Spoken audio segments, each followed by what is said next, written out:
usam da sua rede social para fazer fake news. O prefeito de São Paulo aprendeu rápido com o seu concorrente aqui, Pablo Marçal,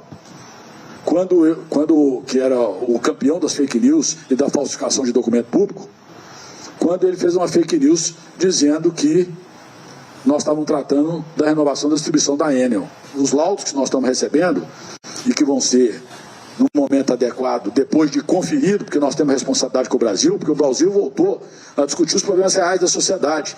Nós não trabalhamos com narrativa, nós trabalhamos com fatos. Mais de 50% dos eventos foram causados por árvore caindo em cima do sistema de média e baixa tensão em São Paulo. O que hoje, infelizmente, nem as distribuidoras, por questão de força legal, e inclusive por licença ambiental, têm a prerrogativa de cuidarem. Então nós estamos levando esse ponto para uma discussão no governo federal, para poder ver se há uma solução legislativa, inclusive, para poder dar essa prerrogativa, porque municípios que não cumprem com a sua responsabilidade de cuidar da questão urbanística em sinergia com o setor de distribuição, tem que dar pelo menos a liberdade ao setor de distribuição de cuidar, porque não adianta você automatizar o seu parque de distribuição, sendo que quando o problema é físico, por mais que você, da sua central, você tente religar a rede, você não vai conseguir, porque o problema é físico. Você tem que ter gente para poder estar lá. No mínimo, usei um termo, inclusive, bastante contundente, de que faltou planejamento e beirou a burrice dela achar que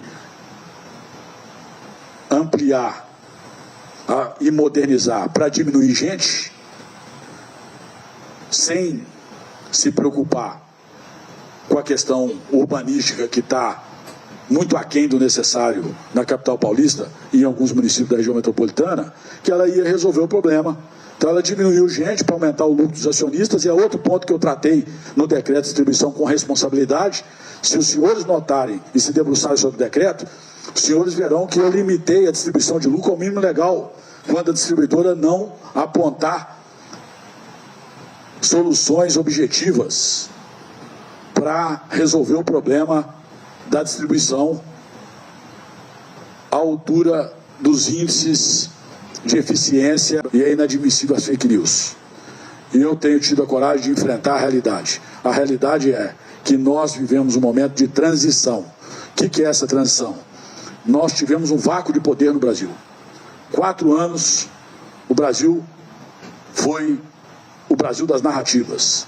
Todo dia, de manhã, um presidente da República do Brasil saía do Palácio da Alvorada, parava no tal cercadinho, agredia um jornalista, agredia um poder instituído, agredia um ministro do Supremo Tribunal Federal, agredia uma autoridade parlamentar, agredia um governador de estado, para poder se esconder atrás da falta de política pública. O Brasil agora voltou a ter política pública.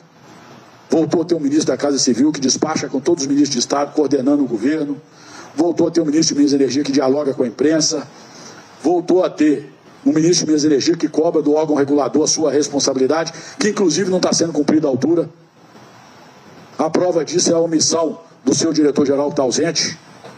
Há uma convocação do ministro, num ato de covardia.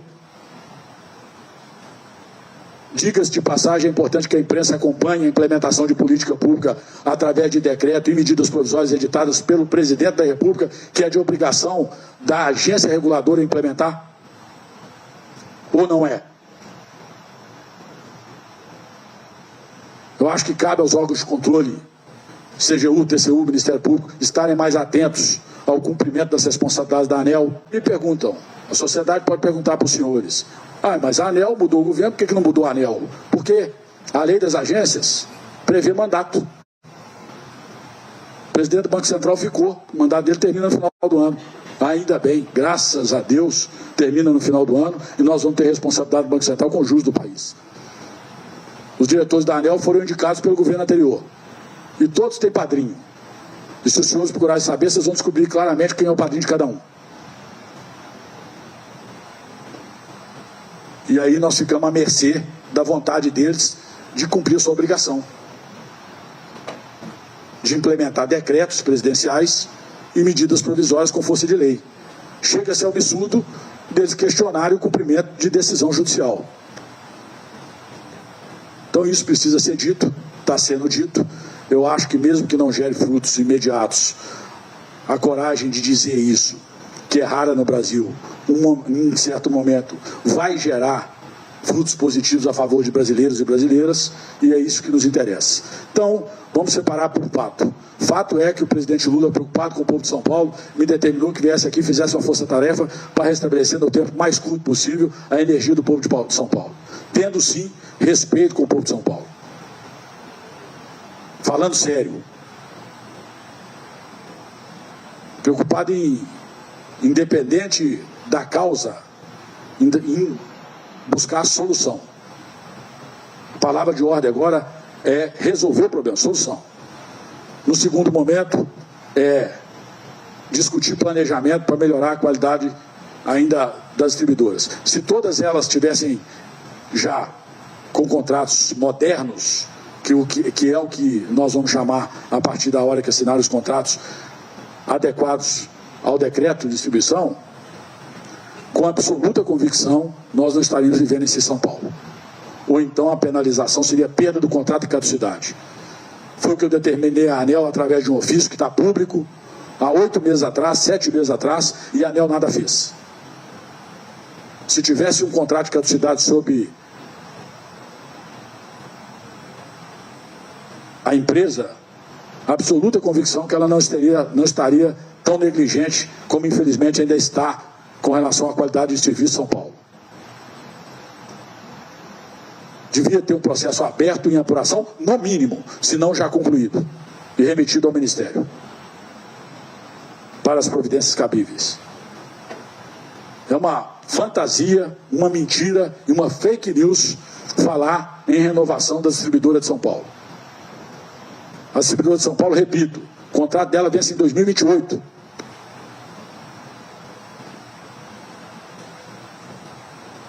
Então está na hora de falar sério, quando se trata de problemas de energia, saúde, de educação, segurança.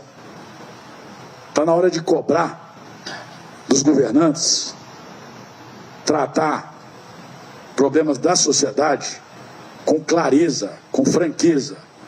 Está na hora do Brasil cobrar o fim da fake news. Rede social não foi feita para poder fazer brincadeira e se aproveitar de forma oportunista para poder fazer politicagem de baixo calão.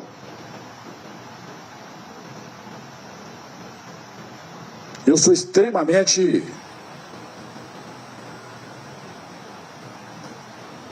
contra os abusos de qualquer poder. Mas quando o judiciário trata as fake news com o rigor que tem se tratado, eu sou obrigado a entender que isso é o menos pior. Porque isso não faz bem à informação.